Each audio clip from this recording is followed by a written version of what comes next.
depuis 2020, au niveau communautaire de l'espace UMOA, il a été institué le mois d'octobre, le mois du consommé local. Donc c'est quelque chose, c'est une activité que nous avons également démarrée comme tous les autres pays depuis 2020. Donc concrètement, c'est une période où nous mettons l'accent sur tout ce que le gouvernement fait pour la promotion de la consommation locale. Donc qu'est-ce que nous faisons? Il y a beaucoup d'actions, notamment il y a des thématiques qui sont abordées, il y a des visites d'entreprise. On essaie de parler également des défis et des contraintes pour la promotion de la consommation locale. Et donc, ces 4 précédentes éditions nous ont permis de voir également quels étaient les défis sur lesquels nous devons travailler pour pouvoir accompagner cette vision du chef de l'État. Donc, les défis sont notamment en termes de disponibilité même de la matière première. Donc, c'est la production. Ça permet de comprendre pourquoi un des éléments, un des piliers phares de l'action gouvernementale, c'est le développement du secteur agricole. Un des défis également, c'est les normes, c'est la qualité, c'est même le renforcement des capacités des différents acteurs. Nous avons également des défis liés à l'emballage, aux emballages, et également nous avons des défis liés au coût des facteurs de production. Donc tous ces éléments qui ont été relevés, qui sont des défis, des freins à la promotion de la consommation locale, ont été repris comme des actions, des activités sur lesquelles nous avons des programmes et des actions au niveau du gouvernement pour pouvoir aider à la promotion de la consommation locale. Donc globalement c'est ça, vous n'êtes pas sans savoir également que au niveau du gouvernement, il y a des actes forts qui ont été posés.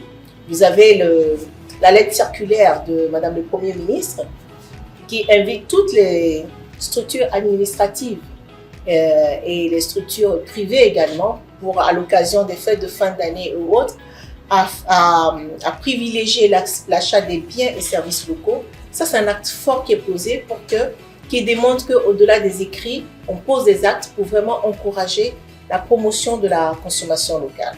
Et le résultat, c'est quoi? Le résultat, c'est qu'on souhaite que nos entreprises locales puissent grandir, qu'on puisse avoir de la production de richesses, qu'on puisse avoir des créations d'emplois.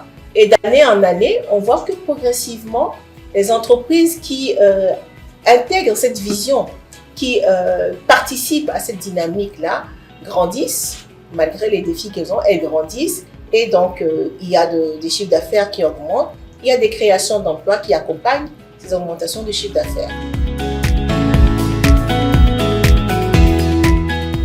Pour cette 5e édition, le choix qui a été retenu, c'est le développement du tissu industriel pour une consommation locale dynamique et durable, enjeux et défis. Vous savez, quand on parle de consommation, il faut qu'il y ait de la production. Et il faut qu'il y ait de la production de qualité, il faut qu'il y ait de la production qui puisse répondre aux besoins des consommateurs. Donc le choix de ce thème, il a été justifié d'une part par le fait qu'aujourd'hui le commerce mondial a été marqué par un certain nombre de ruptures. Vous savez que pendant la crise sanitaire de Covid-19, nous avons tous vu les ruptures de chaînes d'approvisionnement. Et ça nous a permis de voir toute la quintessence, toute l'importance de la production de la consommation locale.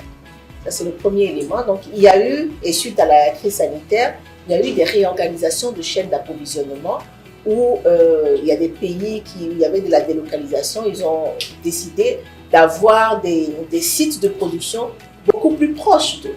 Ça, c'est le premier élément. Le second élément également, il y a des chocs successifs qu'on a. En tant que simple importateur, on n'avait pas le choix que de subir.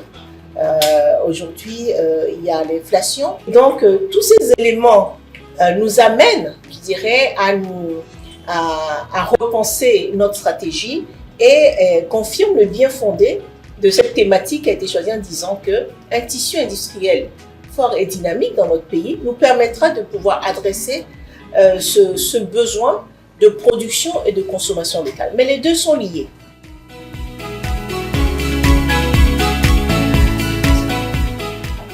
Au niveau de l'édition 2024, déjà, nous avons souhaité la faire à l'intérieur du pays. Donc, le lancement qui est prévu pour le 10 octobre se fera à Palimé. C'est l'opportunité pour nous de pouvoir mettre la lumière sur cette ville, une ville qui a beaucoup de choses, beaucoup d'attraits à montrer. Et donc, ça nous permet de présenter la consommation locale en dehors de tout ce qui est gastronomie, en dehors de tout ce qui est production artistique. Vous avez également le tourisme. Le tourisme local, quand vous parlez de Palimé, c'est le tourisme local. Et quand vous y allez également, il y a des industries, on a de jeunes entreprises industrielles qui sont là-bas, qui font de la transformation. Donc pour nous, c'est vraiment l'opportunité de mettre la lumière sur une ville. Et ça nous permet également, en même temps qu'on fait de la promotion de la consommation locale, de pouvoir participer activement à la vision du chef de l'État, de faire un développement harmonieux des différents territoires. Voilà. Et donc, au-delà de la spécificité d'aller découvrir à nouveau les richesses de Palimé, de la région des plateaux, donc il y aura des conférences-débats sur des thématiques qui sont en lien avec le thème central. Il y aura également des visites d'entreprise aussi bien dans la région des plateaux que dans d'autres villes, puisqu'on prévoit des visites d'entreprise dans les 5 régions où nous sommes, pour montrer ce que nos compatriotes font. Et comme je dis, l'industrie locale, la production industrielle locale, elle ne peut tenir et être viable que s'il y a de la consommation locale.